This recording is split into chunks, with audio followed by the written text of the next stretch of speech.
नमस्कार, मैं हूं आपके साथ बर्निस कक्कर। आप देख रहे हैं हलचल इंडिया।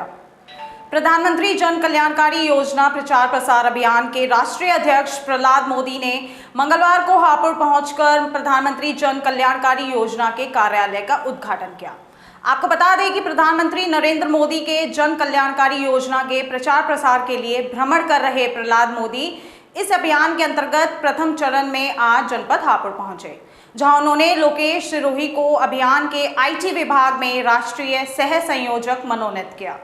वहीं आज प्रहलाद मोदी ने हापुड़ में प्रधानमंत्री जन कल्याणकारी योजना का फीता काटकर उद्घाटन किया। प्रधानमंत्री जन कल्याणकारी योजना के राष्ट्रीय अध्यक्ष प्रहलाद मोदी ने कहा कि उनका उद्देश्य केंद्र सरकार की कल्याणकारी योजनाओं को जन जन तक पहुंचाना है और यह देखना है कि कोई भी व्यक्ति कल्याणकारी योजनाओं के लाभ से वंचित ना रह जाए।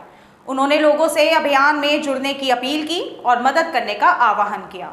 इस दौरान जब प्रहलाद मोदी ने मीडिया के सम्मुख प्रेस वार्ता की तो प्रहलाद मोदी से पत्रकारों द्वारा पत्रकारों पर हो रहे हमले को लेकर जब सवाल उठाए गए तो प्रहलाद मोदी इस सवाल से अपना बचाव करते नजर आए। लेकिन इसी दौरान जब उत्तर प्रदेश के डिप्टी सीएम द्वारा पत्रकारों को नसीहत दी गई कि पत्रकारिता छोड़ नेतागिरी करो, इस पर पत्रकारों ने सवाल उठाया तो प्रहलाद मोदी इस सवाल से भी बचते हुए नजर आए और इस सवाल का जवाब देना उन्होंने उचित नहीं समझा। आपको बता दें कि उत्तर प्रदेश में इस समय भाजपा की सरकार है और भाजपा के ही नेताओं से जब पत्रकार की सुरक्षा की बात की जाती है तो वे या तो इस सवाल से बचते नजर आते हैं या फिर पत्रकारों को सलाह दे देते हैं कि वह पत्रकारिता छोड़ राजनीति करें। लेकिन जब भाजपा के नेताओं से इस तरह के सवालों को पूछा जाता है तो दूसरे नेता इन सवालों से बचते नजर आते हैं। सर, लॉकडाउन के दौरान सबसे ज़्यादा परेशानी आम लोग को हुई है और सबसे बड़ी परेशानी की वजह जैसे कि आर्थिक स्थिति खराब रही है लोगों की, उसके बाद से ऊपर से मार पड़ रही है स्कूलों की। हमारे उत्तर प्रदेश के उप मुख्यमंत्री जी ने भी ये कह दिया है कि स्कूल को फीस देनी पड़ेगी, अभिभावक फीस देनी पड़ेगी। तो अब जब सारे अभिभावकों ने एक ही आवाज़ में यही अपनी धुन उठा रखी है कि फीस हम कहाँ से दें, तो इस पर आपका सवाल बहुत प्रजालक्षी है, लेकिन मैं आपको ये ज्ञात कराना चाहता हूँ कि सरकार के बाद आखिरी हाई कोर्ट और सुप्रीम कोर्ट है और ये मामला सुप्रीम कोर्ट में भी चला, हाई कोर्ट में हमारे गुजरात में चल गया। हाई कोर्ट ने आदेश किया है कि फीस देनी पड़ेगी। इसीलिए इस मामले में अब मुझे कुछ कहने का रहता नहीं है।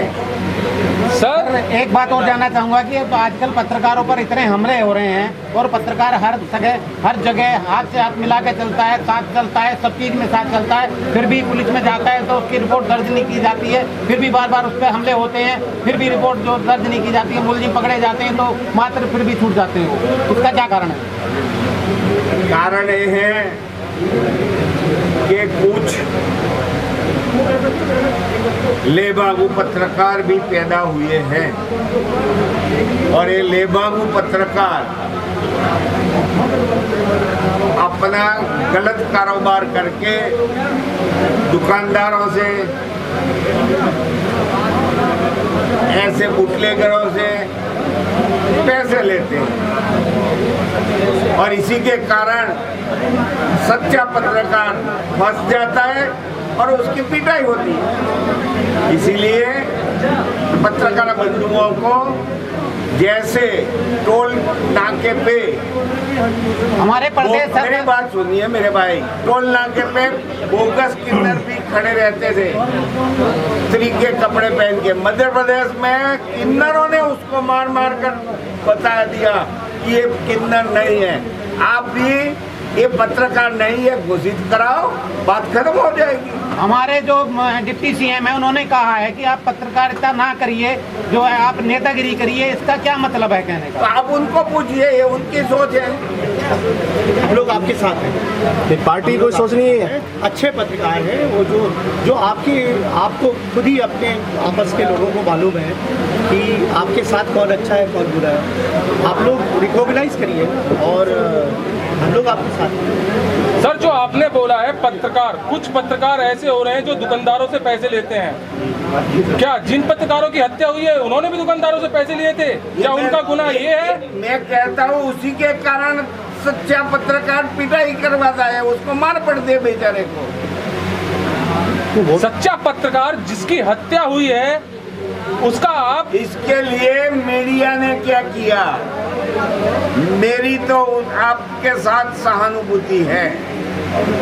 मीडिया ने क्या किया? हत्या हुई उसकी। मीडिया जब जाती है, तहरीर लेकर जाती है थाने में, उनसे सवाल किया जाता है कि कार्रवाई करेंगे, फिर भी कार्रवाई क्यों नहीं हो पाती? आम जनता पर जब ऐसा होता है, आम जनता में से किसी का खून होता है, राजकीय नेता के खून होता है, तभी भी यही बात होती है।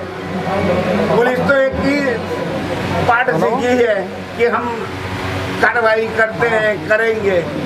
तो पत्रकार भी आखिर तो मानव है ना, तो वही ये बात करेगी। तो देखिए पत्रकार एक सच्चाई दिखाता है, सच्चाई दिखाने के लिए ही उस पर मुकदमे कराए जाते हैं। इसका भी कारण क्या है? मैंने आपको बता दूं, आप लोग मदद कीजिए, आप अपने साथियों की मदद कीजिए, हमारी भी मदद कीजिए। हम लोग पूरी तरह से आपके साथ हैं, हम लोग पूरी मदद करेंगे। सरकार क्या मदद करेगी? कोई भी गलत, भाई किसी के साथ भी कोई अन्याय होगा, चाहे वो पत्रकार हो चाहे आम आदमी हो, हम साथ में हैं। और फिर पत्रकार तो हमारे पूरे देश में आजकल स्वतंत्र पत्रकार हैं, सब लोग हमारे साथ हैं। और आपको खुद ही मालूम है कि किसी एक आम आदमी के साथ अन्याय होने की कोई गुंजाइश नहीं है, तो पत्रकारों के साथ कैसे संभव है? आप खुद ही समझो ना, हम लोग तो आपके साथ खड़े हैं। प्रधानमंत्री जन कल्याण योजना की एक आवास योजना है जिसमें 3 किस्तों में पैसे जाते हैं। आवास योजना में जनवरी में किस्त गई है, दूसरी नहीं गई, उसका घर फूटा हुआ है, 6 महीने से वो बेचारा बिना छत के बैठा हुआ है।